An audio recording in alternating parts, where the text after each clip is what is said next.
everyone, it's Susan with Sharksploitation Sunday, coming at you, first video of 2023, that arbitrary man-made change in time, where we hope that we're not as traumatized as we were the last couple years. And I got a new shark tattoo, well, my first shark tattoo, way overdue. I'll show that to you in a second. And we're going to talk about all things Megalodon. Some of the things that Megalodon movies get wrong and why. I'm so sorry to say this, but there is no Megalodon existing in the seas today. I wish, but no.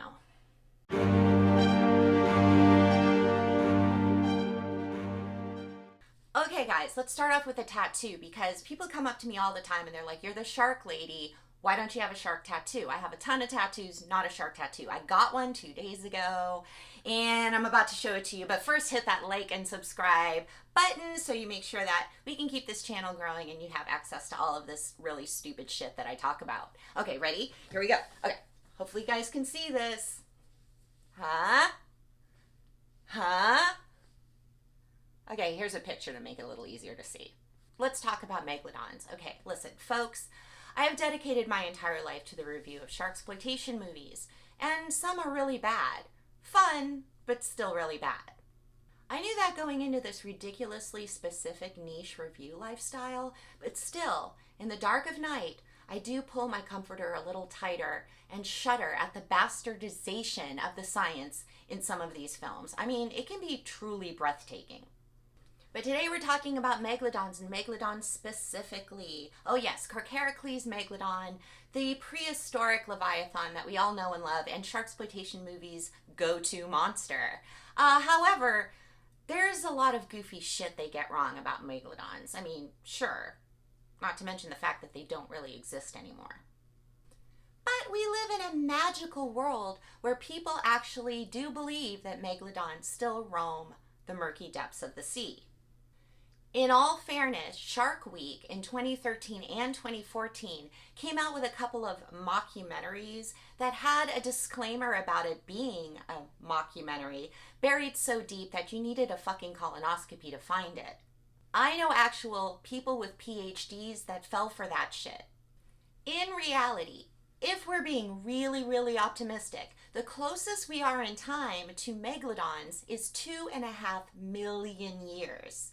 Like, that's longer than the 10 a.m. Sunday drive-through wait at a McDonald's for an Egg McMuffin. I mean, that's like a long time.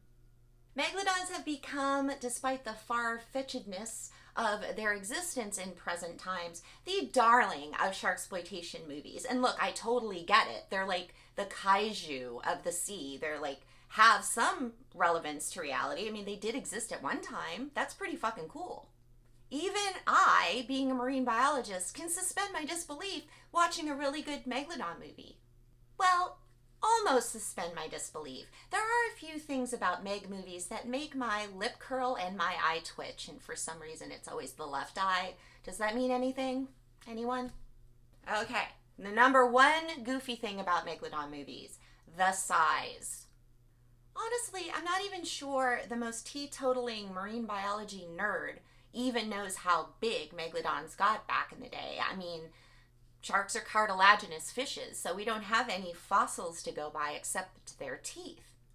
Of course, I have a few Megalodon teeth, and one of them is 8 inches long, and I'm talking 8 real inches, not the 8 inches that your date tells you he's got for you after a couple Long Island iced teas. I mean, really 8 inches. So these fuckers clearly got big. Science estimates that Megalodons got to about 60 feet in length. Now, the movie The Meg puts it at about 85 feet, and yeah, that's a bit of a stretch. But also, not only does it overestimate the size in The Meg, it also changes the size depending on the scene and relativity to everything else around it. The number 2 goofy thing that happens in Megalodon movies is how it gets here in the first place.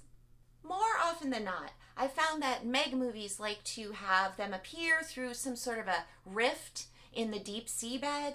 A deep sea oil rig drills a little too deep in the seabed and creates a crevasse into an underwater channel where Meg has been sleeping all these years like Cthulhu. Or perhaps she has been alive and well all these years in a sub-oceanic saltwater river system.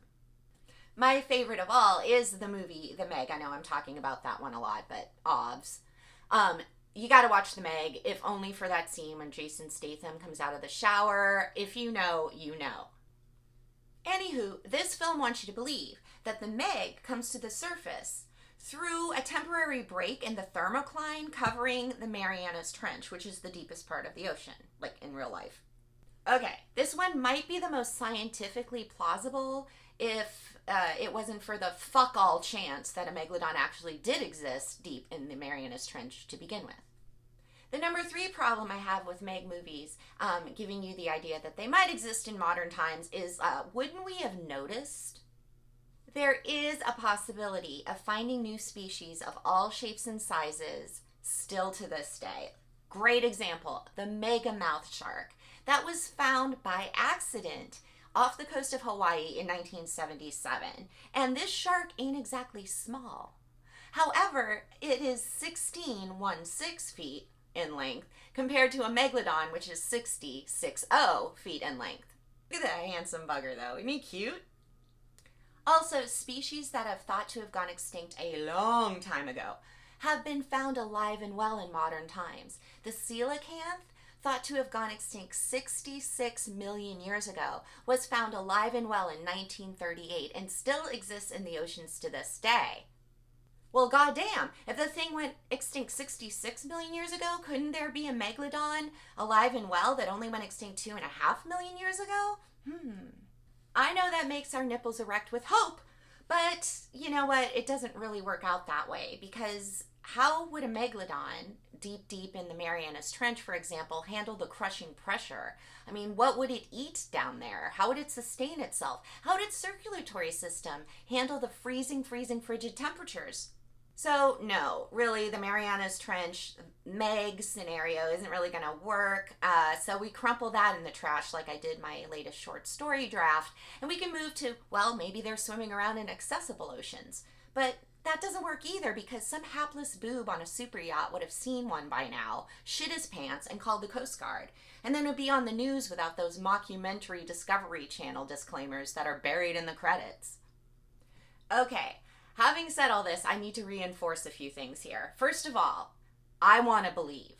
I'm like you. I want there to be a megalodon. I want all the dinosaurs in Jurassic Park to be real. I mean, I want to believe. However, it's just not fucking plausible. If you feel like I just told you Santa Claus doesn't exist, I'm so sorry to rip the heart out of your soul like that. But no, it's just not a thing. Another thing I want to reinforce is my absolute adoration for these movies. Don't get it twisted. Just because, the science doesn't quite pan out to reality, I fucking love these movies. They're super fun, and as soon as there's a new Megalodon movie that comes out, I'd be like, run in. In fact, if you want to watch a Megalodon movie, which I highly suggest you do right after this video, you have a couple thousand million to choose from, like Megalodon starring Michael Madsen, which is basically just kind of like a promotional video for the Navy. The Meg, of course, we talked about that one. Hi, Jason. Shark Attack 3, Jurassic Shark, Mega Shark versus anything. I wanted to lay some science on your glistening asses, but I by no means want to discourage you from loving these movies. Just trust me on this. Megs are long dead. Long live the Megs!